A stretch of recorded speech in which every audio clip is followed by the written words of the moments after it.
kopi paste. Faktanya dari tadi. Mohon izin Bapak, tadi Sebentar Pak. Kalau kita melihat gambar tujuan duwe ambles 30 meter. Ngalor apa ngidul? Anjir, lho wong ngene kok mikir izin kesejahteraan. Saya melihat diskusi hari ini, kalau saya malah senang. Ini diskusi yang hidup, ada pro ada yang kontra. Nah, saya ingin agar pro kontra ini nanti bisa ada satu titik temu. Titik temunya di mana? Yang pertama, Indonesia itu adalah negara hukum. Hukum jadikan panglima. Kemudian saya setuju dengan apa yang disampaikan teman-teman, bahwa pemanfaatan sumber daya alam yang pertama harus memperhatikan soal konservasi. Jadi sekali lagi soal konservasi. Dan saya akan sampaikan bahwa di dalam pengelolaan lingkungan saat ini ada beberapa juga yang dilakukan oleh Kementerian Lingkungan Hidup yang ini kurang tepat. Contoh berkaitan dengan pengelolaan hutan sosial. Ini hutan-hutan yang waktu itu hutan produksi, hutan konservasi dibabat, kemudian diberikan kepada masyarakat. Ini kebijakan yang kurang tepat, harus segera dilakukan evaluasi. Pak, apakah tambang memang memberi kesejahteraan rakyat, Pak? Kemudian juga berkaitan dengan pergantian. Jadi tanaman keras seperti jati, mahoni itu ditebang habis, kemudian diganti dengan tanaman klirisidi. Ini meluas, khususnya di perhutani unit 1 Jawa Tengah. Ini salah satu penyebab banjir, di samping juga ada beberapa kerusakan maupun bencana yang diakibatkan oleh penambang-penambang. Jadi oleh karena itu, sekarang tugas pemerintah, tugas negara, bagaimana mengendalikan ini semua.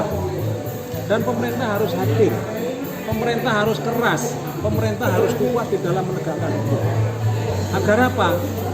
Sumber alam ini tetap lestari. Kemudian kita sadarlah bahwa ketika hutan itu rusak, itu nanti akan ada bencana. Khususnya bencana yang berkaitan dengan persoalan air minum. Ini yang harus dipahami bersama. Jadi diskusi hari ini bukan, kalau menurut saya bukan memanas. Ini biasa.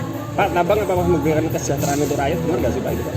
Saya kira dalam tanda kutip ini perlu ditafsirkan yang benar. Kalau menurut saya, kalau saya mengamati di luar Jawa, itu dalam tanda kutip masyarakat sekitar pertambangan itu hidupnya kurang sejahtera. Ini yang mari kita sama-sama untuk berjuang bersama di seluruh wilayah Indonesia agar benar-benar bahwa pasal 33 Undang-Undang Dasar 45 itu bisa diaplikasikan. Artinya tanah, bumi dan air ini benar-benar bisa untuk kemanfaatan masyarakat, khususnya masyarakat lokal. Saran saya, kita harus bangkit. Seperti apa yang dulu sering disampaikan oleh Bung Karno di dalam pikiran cerdasnya masyarakat Trisakti.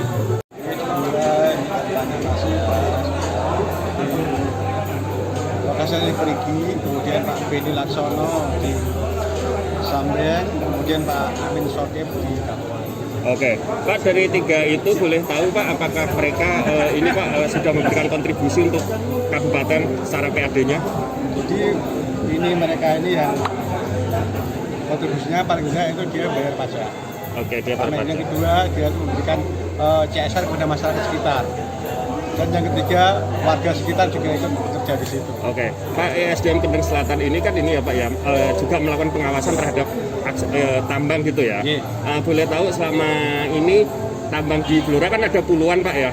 Adakah pelanggaran yang sudah dilakukan para pengusaha tambang Pak di Blora? Jadi gini Pak, cabangnya ESDM itu 3 wilayah kerja, di Kabupaten Rembang, Kabupaten Blora, Kabupaten Grobogan. Untuk tambang yang tidak berizin, kami juga tidak punya datanya Pak, tanpa ada laporan dari masyarakat. Terus yang kedua, tindakan kami di lapangan yang seperti tadi, persuasi, kita berikan pembinaan, kita berikan berita acara dan surat pernyataan supaya tidak menambang. Kami hanya sampai di situ, kami tidak punya kewenangan untuk menindak secara pidana. Nah, upaya yang sudah dilakukan Pak dari penambang ilegal ini seperti apa Pak? Ya kita bina terus supaya mereka yang ditambang itu masuk wilayah pertambangan untuk berizin. Tapi kalau itu tidak masuk ke wilayah pertambangan, berarti kan tidak dapat diizinkan. Oke. Mau izin udah di-cut sama Pak Sam, Oke. karena di situ bukan daerah pertambangan.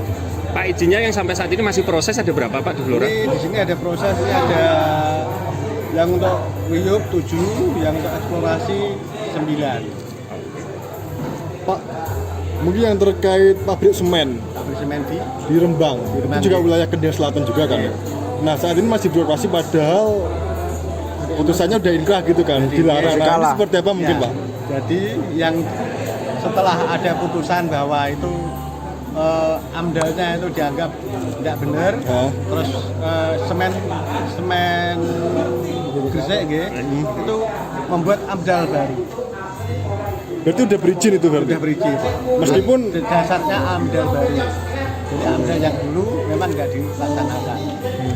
amdalnya amdal baru. Amdal yang baru. Tahun berapa itu Pak? Tahun datanya di kantor gitu. Iya. Silakan kalau mau. Berarti ketika pabrik semen beroperasi itu nggak melanggar atau Tidak melanggar. nggak ilegal? Secara tidak melanggar. Karena dia sudah punya amdal yang baru.